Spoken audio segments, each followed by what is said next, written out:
এই পুরো জীবনটাই যেন এক রঙ্গমঞ্চ, যেখানে সকলেই কোনো না কোনো এক বিশেষ চরিত্র পাঠ করে চলেছে। কেউ না কেউ তার নিজের সত্তাকে লুকিয়ে ধারণ করে আছে এক মুখোশ।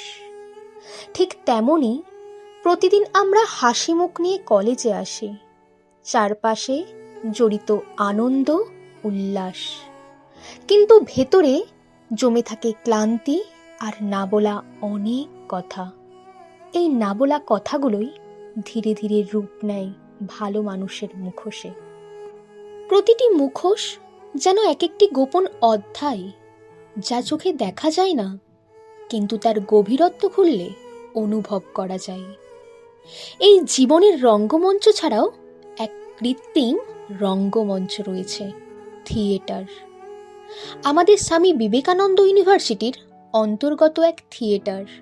হ্যাঁ, সেখানেই রয়েছে মুখোশধারিত কিছু চরিত্র।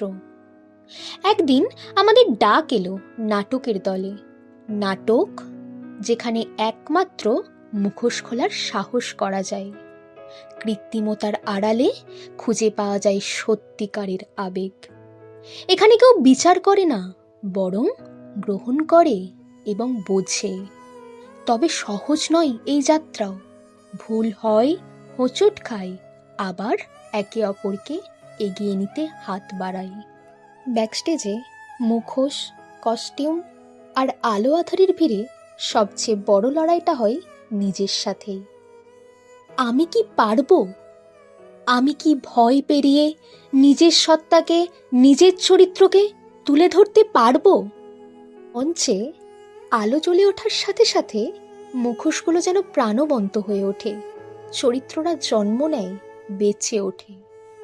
কিন্তু আসল নাটক শুরু হয় তখন, যখন আমরা আমাদের আসল রূপ তুলে ধরি, মুখোশ খুলে দর্শকদের সামনে ধরা দিই।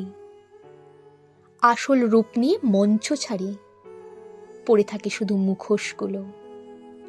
জীবনে ধারিত মুখোশ না খোলা গেলেও কৃত্রিম মুখোশ আমরা খুলতে পারি সহজেই।